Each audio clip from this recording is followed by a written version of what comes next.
Welcome to the channel.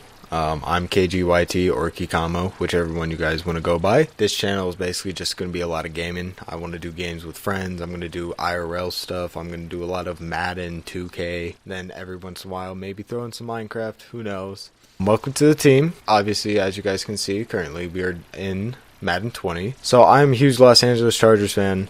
So that is the team that we are going to be using. I plan to make this my main series on my channel. So, as you guys might be able to tell by the name of the video, this is Episode 1 of the Los Angeles Chargers franchise mode. Episode 1, New Beginnings. Only reason it's called New Beginnings is because if we go take a look at the roster, it's pretty much all the updated moves between free agency and the draft. So, obviously, Chargers' #1 pick was Justin Herbert. We also got a lot of guys, so Melvin Gordon's not on the team anymore, obviously. We got Joshua Kelly, rookie running back for us. We got Joe Reed and KJ Hill as well. So it's pretty much just the updated rosters. Every team has every single move that they've made this offseason. Alright, so obviously starting at QB, so Justin Herbert for me is going to be our starter. I want to develop him. In real life, Tyrod Taylor is probably going to be the starter for a little bit, but I plan to start Justin Herbert so he could develop. Under him, obviously, Tyrod Taylor and Easton Stick. We'll see who stays, who goes. At running back, we got Austin Ekeler, who absolutely killed it last year for the Los Angeles Chargers. It was great to see him blow up out of nowhere. Underneath him, we got Justin Jackson. Now, my scheme is more of a pass-heavy scheme. I like passing the ball a lot, which is going to develop everybody on the team. I plan to get Austin Ekeler at a lot of receiving yards and a couple rushing, where Justin Jackson is probably going to be our predominant runner. Joshua Kelly will get in there every once in a while as well, and if needed to, I could also put him at fullback, see what he could do there. Obviously, at wide receiver, we got the boy himself, Keenan Allen, who is by far one of my favorite Chargers. He probably is my favorite Charger. Wide receiver 2, we got that boy, Mike Williams. Now, he eventually, when Keenan Allen starts regressing, Mike Williams will be our #1 guy. I plan to keep him here long-term forever. I am going to be able to pick up his 5th-year option very soon, so that's cool. Underneath him and Keenan Allen, we got Joe Reed and KJ Hill, who are both our 7th and I believe our 4th round draft picks from this year. They are definitely going to get some play time. We're going to switch him up. I know KJ Hill isn't the fastest, but his route running is really good. And then Joe Reed is pretty much our fastest guy at receiver. Underneath him, we got Darius Jennings, who we signed in the offseason from the Titans. And then underneath him, we have Andre Patton, who was the Chargers' 3rd receiver going into last season. Now, when addressing the offensive line, I like the way the offensive line is set up currently. However, I kind of want to find a way to get Forrest Lamp involved. But at the same time, he is our left guard, and if I wanted to, I could put him at left tackle, but I kind of want Trey Pipkins to develop just because he's a lot younger. I think it's by 3 years he's a lot younger. At left guard, we got Dan Feeney. I plan to keep him as our starting left guard for the whole series. He is a 75 overall, and I believe he's 25 years old. At center, I do plan to move on from Mike Pouncey as soon as possible. A lot of money has gone into him, so once I can get rid of him, we're going to be able to gain a lot of that salary cap back, maybe sign some better players, who knows. But in the meantime, Mike Pouncey will be our starting center. Scott Quincyberry will be our 2nd guy. At right guard, we got Trey Turner, who was traded to the Chargers from the Panthers for just Russell Okung, who used to be our starting left tackle. We definitely won that end of the trade. We got a Pro Bowler who's been to the Pro Bowl 5 times. And he's only been in the league 6 years. So I'm very happy to keep him. He's only 26, which is perfect. At right tackle, we got Brian Bulaga, Iowa. Who we signed in the offseason. He came from the Packers. I plan to keep him for as long as I can. He is 30 and only star development, so he will start regressing really fast. But until then, I think he's good at right tackle. Obviously, at tight end, we got the boy Hunter Henry. He is definitely going to be here long term. I'm going to find a way to afford every single last one of the guys here. I plan to keep Hunter Henry long term. Underneath him, we have Virgil Green and Donald Parham, who came from the XFL from the Dallas Renegades. So Donald Parham is going to be our 2nd tight end, or I might keep him in the 3rd tight end spot because I run a lot of play action where I have 3 tight end sets. So I could keep him there. He will be a good target. I plan to develop him. And then Virgil Green is obviously our best run blocking tight end, which is A-okay by me. On the defensive side of the ball, we got a lot of guys. and it's going to be very hard to handle a lot of them. Alright, so starting at right end, we got Melvin Ingram. Now, he is a 91 overall, but he is 30 years old, and he's only a star development, so he will be regressing very, very, very soon. However, underneath him, I have Uchenna Nwosu, who I hope to develop. I did move him to right end. I plan for him to be our replacement defensive end for when Melvin Ingram eventually isn't on the team. At defensive tackle, we got Linval Joseph, who came from the Minnesota Vikings. We didn't trade him. We just picked him up at free agency. Really good run-stopping defensive tackle. He's not the best pass rusher, but he gets the job done, which is perfect for me. At defensive tackle 2, we got our previous first-round draft pick, Jerry Tillery.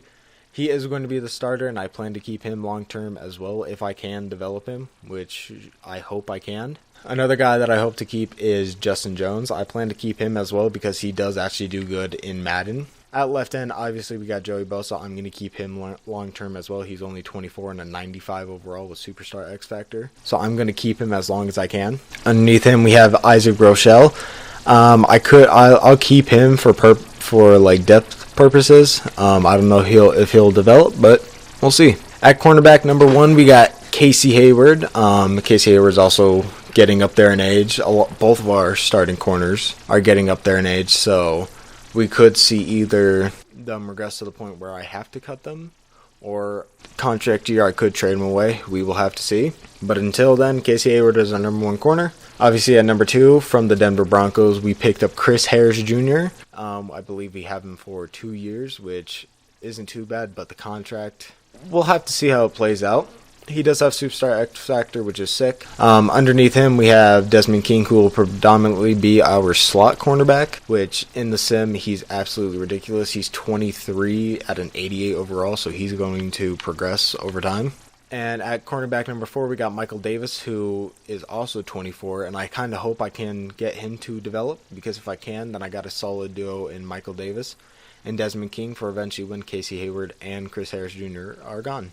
At free safety, we got a little predicament.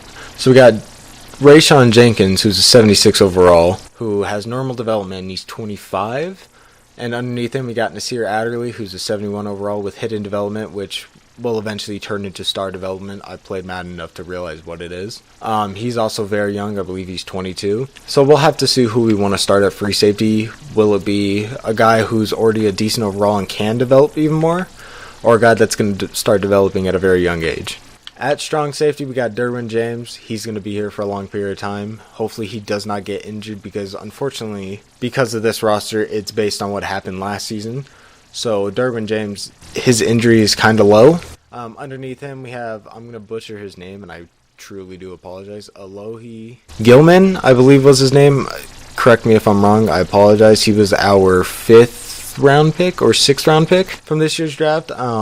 We'll see how much he plays. Maybe he won't play, unfortunately, because he's behind Derwin James. At third strong safety, we've got Roderick Teamer Jr.